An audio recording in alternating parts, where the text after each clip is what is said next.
Hey everybody, I'm standing outside the entrance of Machu Picchu. There's almost no one here because I took my time and came up with one of the last groups for the 7 o'clock entrance. But I'm about to head up into Machu Picchu for around my 80th time. So come along with me and I'm going to give you a tour of the main route that most people take, the most popular route by far. Route 2, the Ruta Clásica. I have no idea if I'm going to go up or down. I think they combine the routes, but I'm not sure. So anyway, come along with me and I'll tell you what it's like and give you a real tour by somebody who really knows what this is like here. This is the entrance for routes 1 and 2. Route 3 enters down below where everyone comes out, coincidentally. But this is where most people go inside. Keep in mind that there are no bathrooms inside the site, so the only bathrooms are down there, 2 soles to go in, and I strongly recommend you stopping off before you go inside. I think it's open now, but there is a snack bar here, which is kind of expensive, but it's the only place around, so might want to give it a stop off. That down below is the entrance for all the number 3 routes. It's a pretty long line, but it does move quickly. Make sure you've got your ID with you, and whatever it is, it's got to match up with your ticket. So probably for most people, it's going to be your passport. The guides always like to stop here and give information, do their little spiel.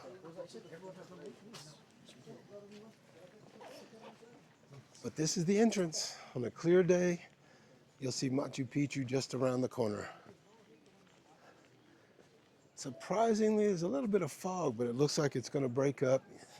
You can see the tops of the clouds, which is honestly unusual. Probably get that maybe 30-40% of the time.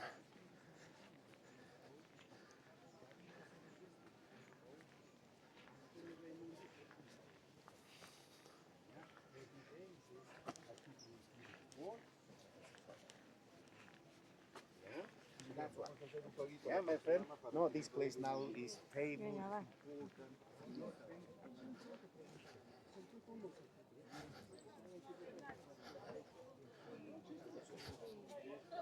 Not sure what the point is, but you have to show your ticket and this man points you in the right direction. I think because some people probably come the wrong way and have to go down. But for most people, for everyone on Route 2, you head up.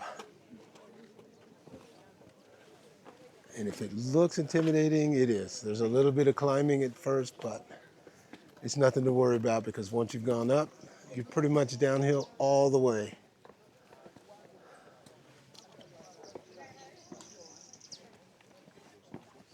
This ticket now is soon.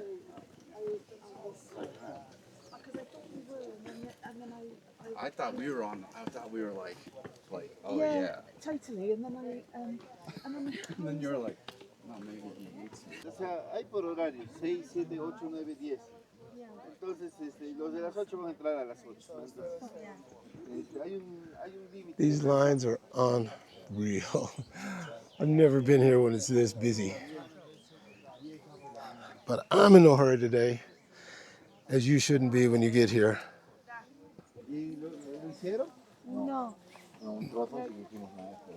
I guess the good thing is this line is moving unbelievably slowly, and for a few moments, not at all. So I guess it'll make it an easy climb because you get lots of breaks.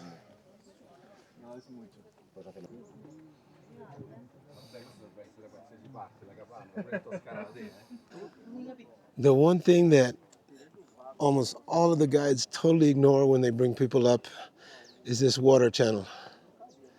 Without this, there is no Machu Picchu because this is where all the water comes from that the Incas used when they were here.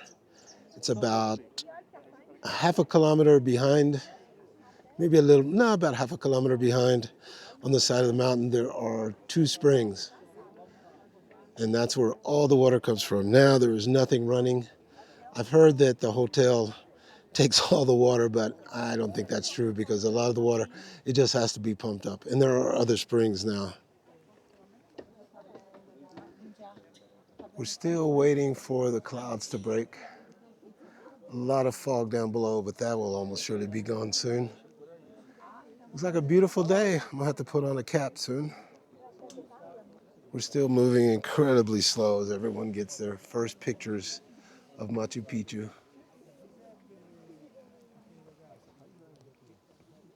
The problem is that people are blocking the route so you can't go up. There was a really nice man who heard me speaking and said, "You want to go? Come on, you can pass." And I told him there are much better places. And he said, "Oh, if I didn't let them stop, they would, quote, eat me alive." Here we go. Not the best view because of the fog, but not a bad view at all. Huge crowds in the Route 3 groups down below.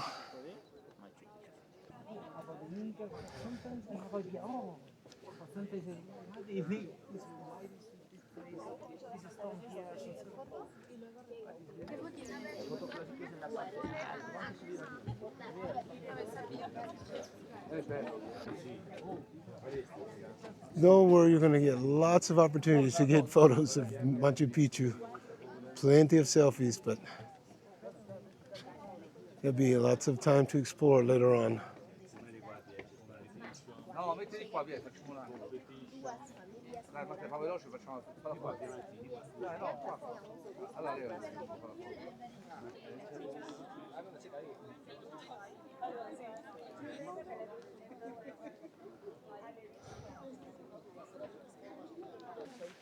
Once you get past all the selfie places, and trust me, there are much better places up ahead,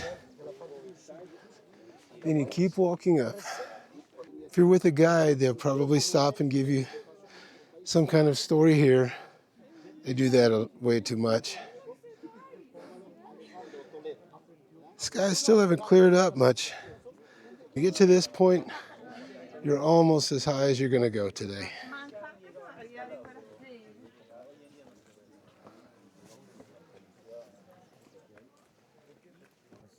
This section here is part of the famous Inca Trail. It is the road that comes in from all the way from Cusco, or at least it did 500 years ago, to Machu Picchu. We're going the opposite direction because you can't follow it all the way in just yet, at least from right here, but we'll be able to make the entrance in a few moments. This is as far as we go on Route 2 on the Inca Trail. Route 1's different routes all go off that direction. I was going to climb La Montaña Machu Picchu this morning. I'm glad I'm not because that's a tough route. This will be more fun today.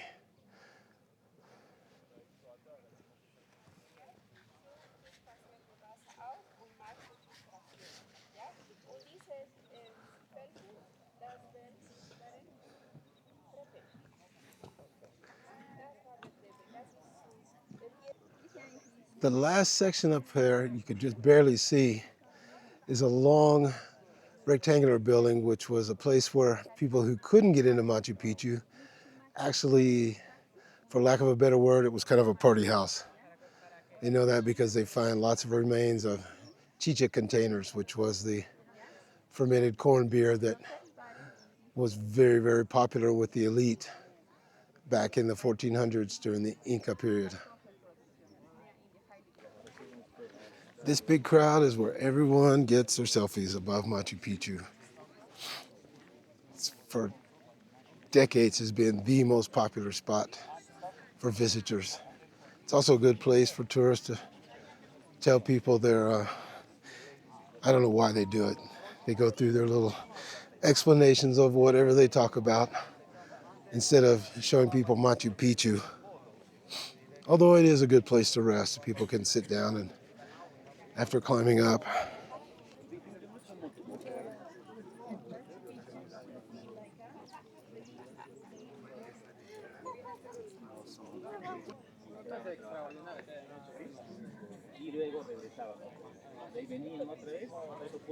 Up above is a building called the Watchman's Hut. No one really knows what it was for, but it was probably related to the little area up there where people made offerings when they arrived. How do we know? Well, besides the ceremonial stone, there are tons of stones from all over South America up there. From as far away as the sea, all the way south to into Chile and Bolivia, and up north to Ecuador and even Colombia. Once you've done all your photos, all your selfies, then you start making your way down. The one bad thing about this is it is not the best place for these kind of photos. Route 1 has by far the best spots for photos of yourself, of Machu Picchu. It's really not the prettiest of days because there's no backdrop.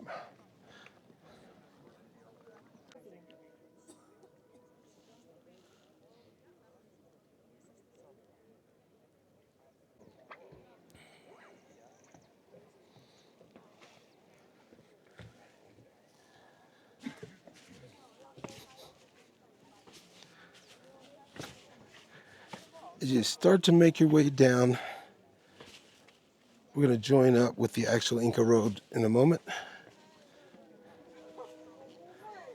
Go slow. Some big steps, and it can get very slippery here.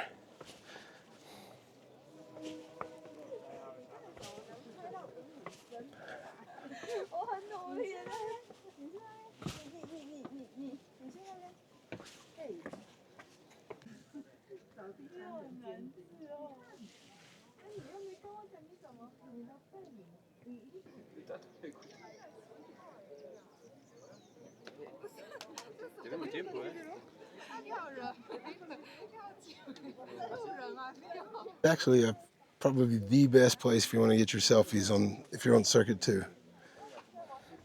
I would do it here because we're on the Inca Road now going down into Machu Picchu.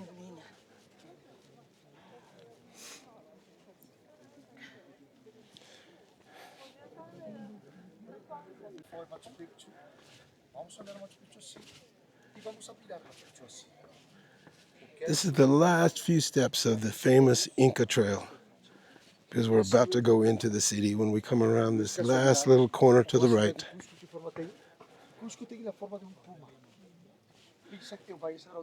I love listening to the guides tell their myths and made up garbage.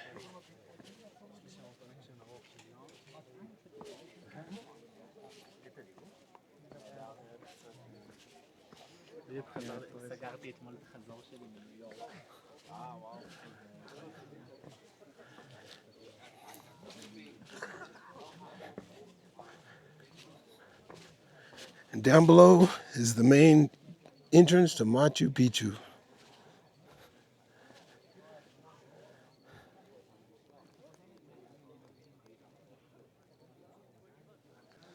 A lot of people, I get a kick out of taking photos right next to the sign that says, "Don't touch." That's one of the things that drives me crazy here is so many people have no respect.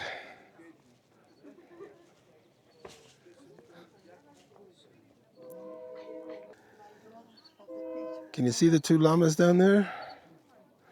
There's actually lots and lots more here, and they're probably the most popular photo backdrop that you'll ever see here. When there are llamas close to the trail, it's jam-packed with people taking photos.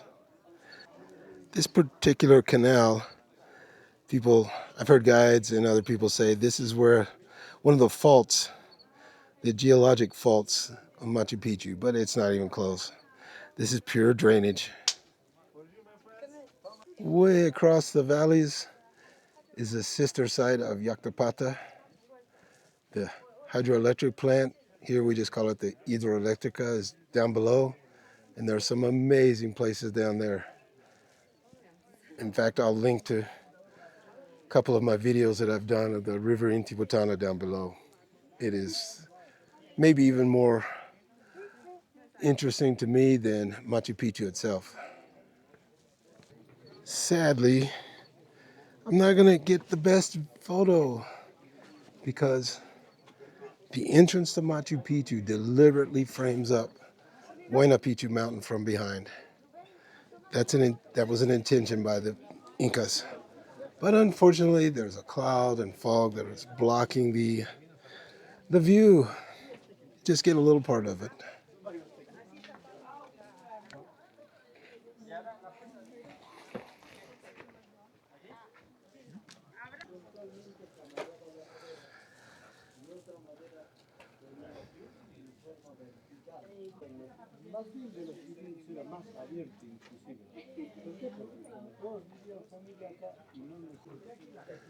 The inside of the doorway has a stone with a circular hole in the middle and then two tie-off points on either side. And this is all on the inside, obviously.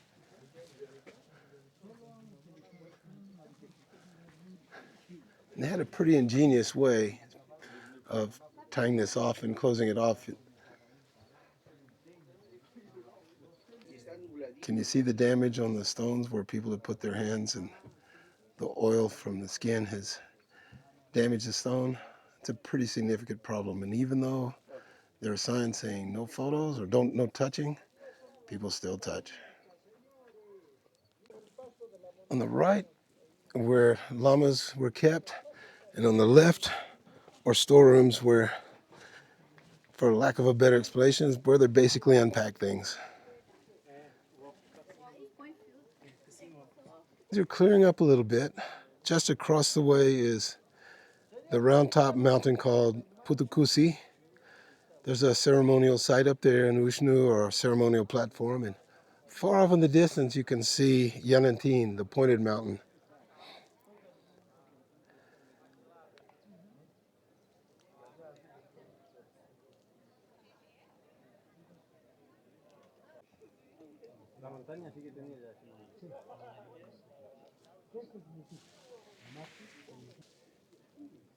I don't know if it'll interest you, but keep your eye open. There are, if I remember right, 169 drain holes. The drainage system for this site is absolutely phenomenal. I'm not going to get into it here, but it is definitely something if you want to learn about Machu Picchu and Inca engineering. There's nothing that probably compares to what you can learn about at Machu Picchu these days. And I always find this to be an interesting point because this split, if your guide takes you straight ahead, I would walk away and leave him right now because your guide's trying to get through here fast and get your money. Now I'm up above where I told you a moment ago, the llamas were kept who brought in supplies and things. I don't know if this part has been open in a long time.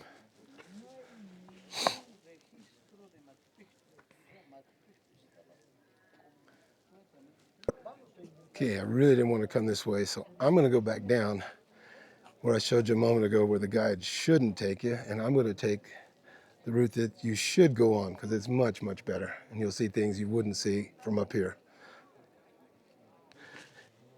Make your way down to the right because you get to see some really cool things that you can't from up above because that route takes you into the stone quarry, which you can see plenty of from down below. Now I'm hoping I've got a friend that's waiting here for me. The early the early trains are starting to arrive.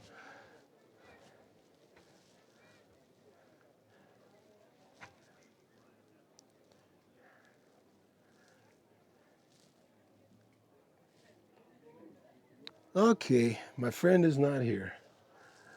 Probably at least half the time up in that top window in the pointed roof frame. There's one or maybe even two sometimes vizcachas. They look like big rabbits, but they're part of the chinchilla family. They're really cool and they go dead still because that's their instinct to keep from being eaten. Even though they're safe here, they still generally are extremely motionless when people are around.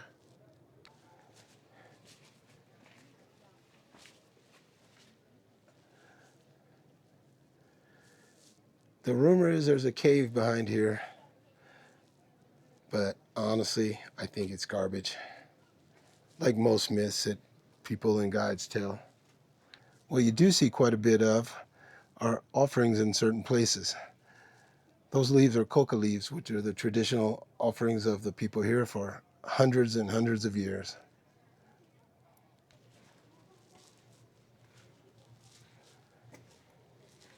It's probably another selfie point up here. That's okay.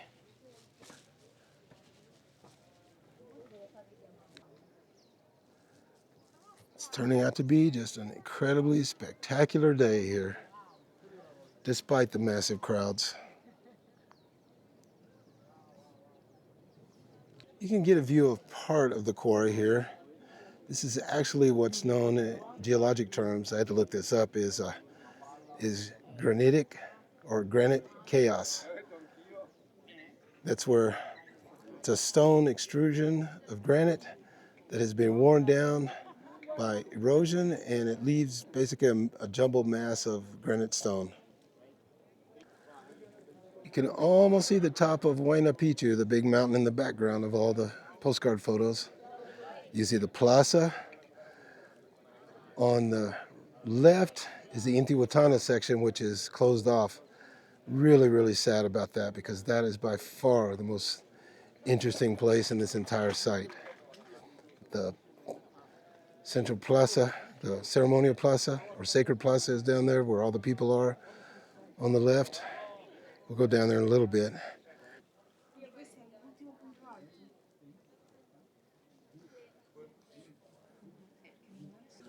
One of the most fascinating things here that you have to look out for, and most people don't notice it, because I sure don't, and most guides never mention it, is the synchronicity between the construction and the mountain itself, because that's the whole point of this place being here. They not only used the stones from the mountain, but the mountain became part of the structure, like this big stone here to the right.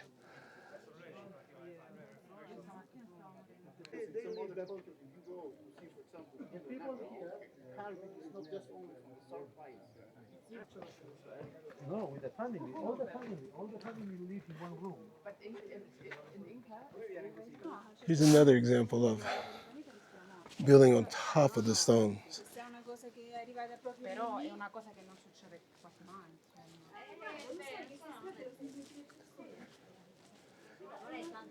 Now I'm going to go back to the right, and this goes into more of the religious area.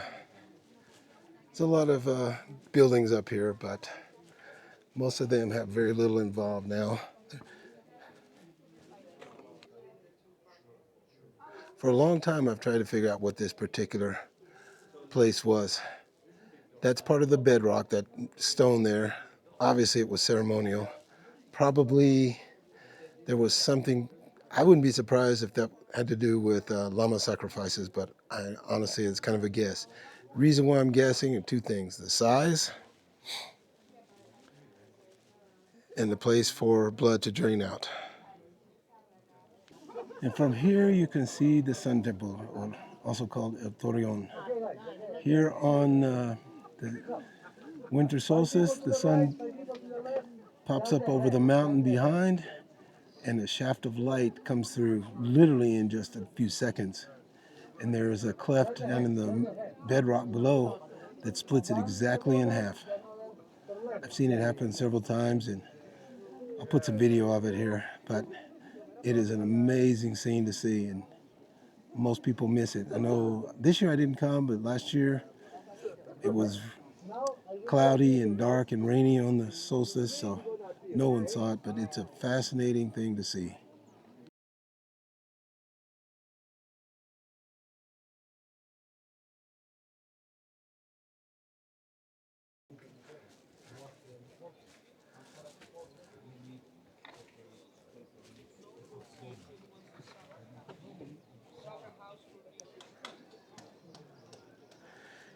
Next to the El Torreon is the royal residence where the Inca and his family, when they were here, lived. Much, much different. That, unfortunately, is with a different ticket and a different route, Route 3 actually. Now I'm going to make my way along the edge of the quarry towards the Sacred Plaza. I stood back there and listened to the guides above the El Torreon talking about the solstices and the equinoxes, and it became clear as I knew that most of them have no clue what they're talking about. Here's a better view of the quarry from down below. It's an interesting place to go. You see lots of vizcachas, those chinchillas I was telling you about. In fact, I can hear a couple of them right now somewhere back there.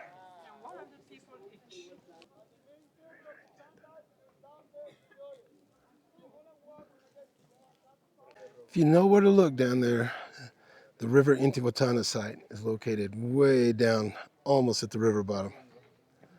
This is the Sacred Plaza. It's built on basically a cliffside of the mountain. And if it weren't for these terraces, the mountain would have gone long, long, long ago. The big mountain across the valley is called San Miguel. One day I'm going to climb up there. There's a trail coming from behind, but it's possible to get up there. And there is a ceremonial Ushnu, or ceremonial site, up on top.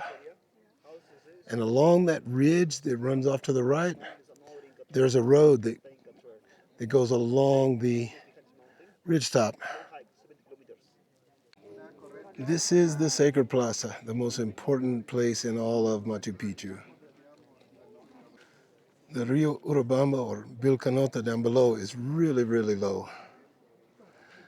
Means soon I'm going to have to come here and do some climbing on the opposite side where no one goes, because I'll be able to cross the river without getting too wet. As long as it's not more than knee deep, it's definitely a place where I'm going to explore. Not just there, but other places as well in this area. One of the things that guides like to talk about is this particular stone they call a compass stone or something similar, saying that each of the corners points toward a cardinal point on a compass, northeast, south, and west. And the truth is it's off by quite a bit. But what it does do is on the the winter solstice, June 21st, is that when the sun comes over the mountain behind me, it forms a shadow that points directly across the valley toward the sister site of Yactopata. Exactly. I've been here when it happened, and it is exactly. This is the principal temple. Likely was never finished. The far side over there, which is partially collapsed, had nothing to do with earthquakes. It's because the soil underneath it was quite weak, and it's been propped up, but that's why it collapsed. The Temple of the Three Windows is, and again, it's a made-up name because no one knows exactly what it was, is behind. And it's interesting because I don't think most people even noticed that originally there were 5 windows. The 2 on the ends have been blocked off, but originally there were 5 windows in this particular spot. Really difficult to see, but right in the middle of the screen, there is a stone that was never quite finished. It's on the back side. Still needed to be carved. You can still see the supports for which it was held up by wooden posts. Can you see the 2 windows on each end, or the 1 window on each end? This particular window on this end closest to me has a stone that filled in that probably was also never completed because there is a water channel carved on the top. That almost certainly was not intended to be there, and eventually it would be carved flattened out like the other side. And you see the central window and this stone that's right in front of it? I'm going to show you something. When you line them up, I'm pretty close now, lines up, as I showed you with the compass stone, directly to Yactopata across the valley. This particular stone was almost certainly being transported across to the principal temple How do we know? Because the roller stones are still underneath. I remember during the pandemic when some of the local guides said that this is where they conducted human sacrifices, which was pure lie. They did it. In fact, some of them told me they came out with it so they could get bigger tips because there weren't many tourists.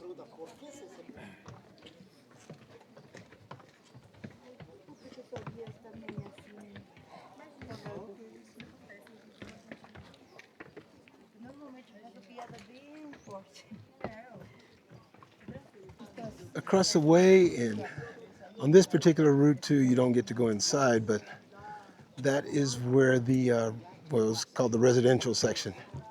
I've seen people call it Airbnb. I'm not making this up. I actually heard a guy tell people that that was like an Airbnb where people paid to come stay at Machu Picchu back in the 1400s. I see some things have changed here, that's for sure. They've rerouted the part of the route that goes along the bottom of the Intihuatana, probably as part of just plain preservation to keep it from collapsing. Hopefully that's the reason. Guides will almost certainly tell you to clap. Every once in a while somebody will yell, which is pretty disrespectful, but they will clap and you can hear the echoes back and forth, but you can hear echoes just about anywhere. It's any kind of canyon, and this is one. Doesn't look pretty, but they've spent quite a bit of time supporting the stone walls here to keep the structures up above from collapsing, which is good because apparently, I don't want to say it was close to collapsing, but there was an awful lot of damage done in the last 100 years by the amount of people that come here.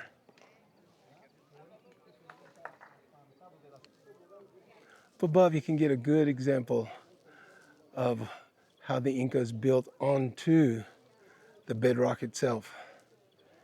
This was I don't know what's a good word, but a promontory? Probably not the best word, but anyway, a part of the site that actually rose up, and that's where they built the Intihuatana up on top, along with a few other structures, but basically built around the Intihuatana.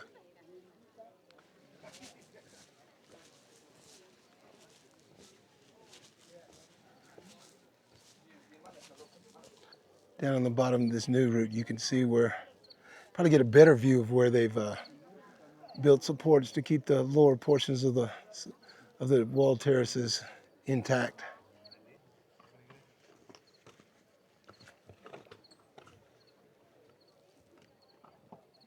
It's the first time I've ever been down in the plaza. It's actually a good spot to see the big mountain, La Montaña Machu Picchu, in the background. That's where I was supposed to be this morning, but to be honest, I kind of chickened out yesterday. It had been raining for 2 straight days, and I decided I didn't want to chance it, so I bought this ticket yesterday late in the afternoon.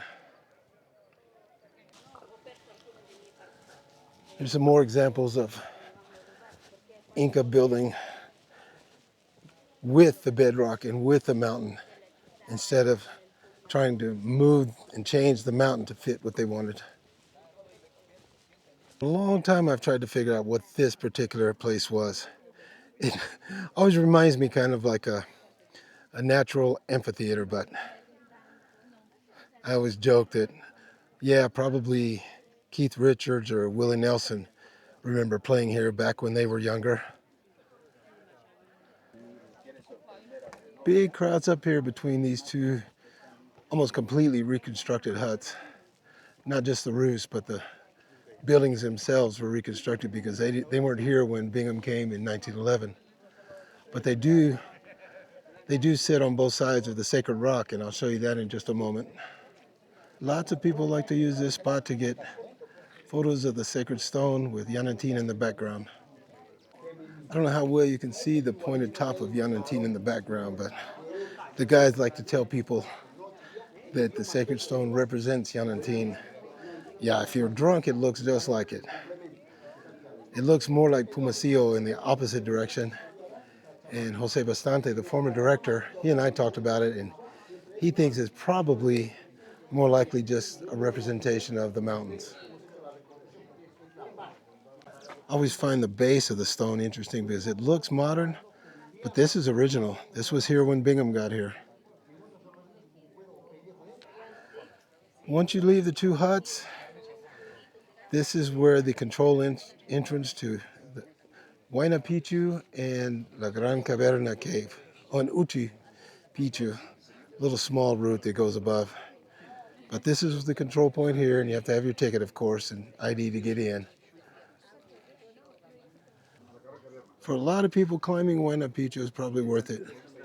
I've done it twice. And there's a lot of cool stuff up there.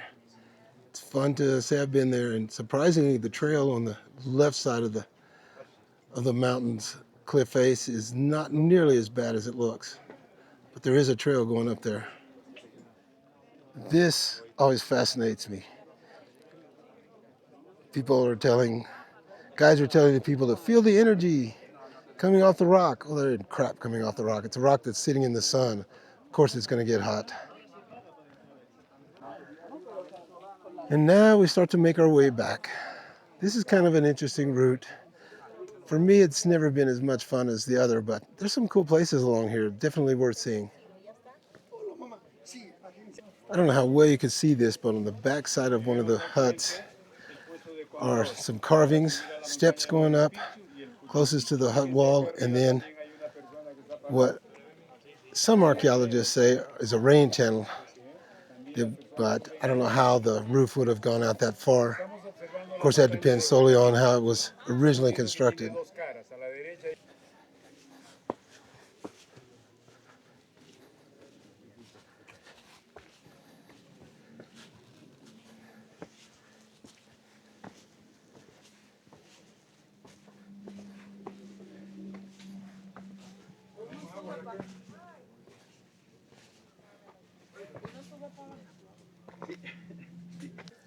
This particular stone is actually a point. You can't get up there anymore, but at one time you could climb up, and one day I was up there and I noticed that it pointed directly east. Pulled out my compass, measured, and sure enough, 90 degrees to the east.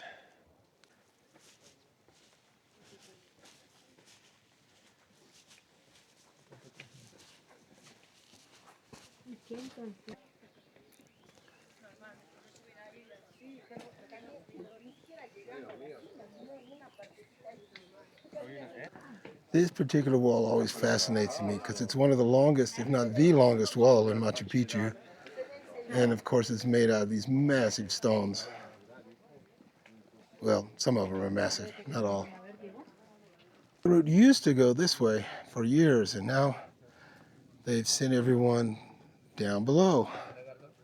It's different, but still interesting.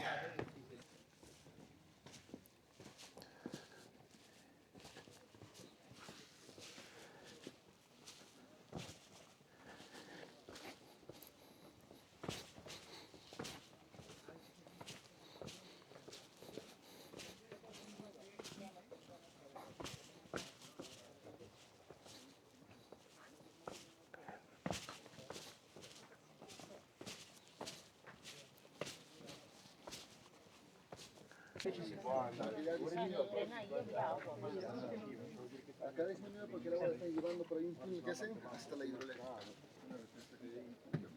No, per carità, però c'hai la vista bella su una pizza sul cibo.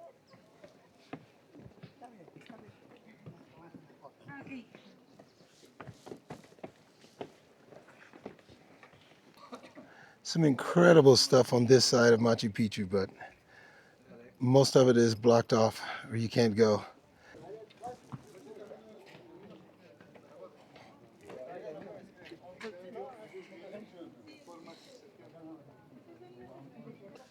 Been here lots of times trying to figure out what this particular piece of carved bedrock represents.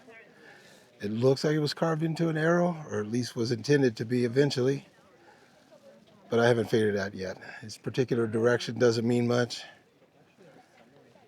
It's one of those enigmatic things that I probably never understand.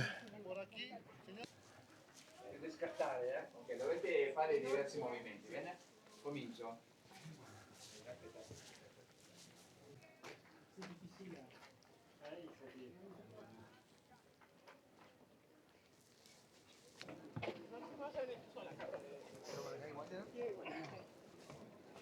This particular room has an abundance of niches on either side and one window facing out toward Putukusi.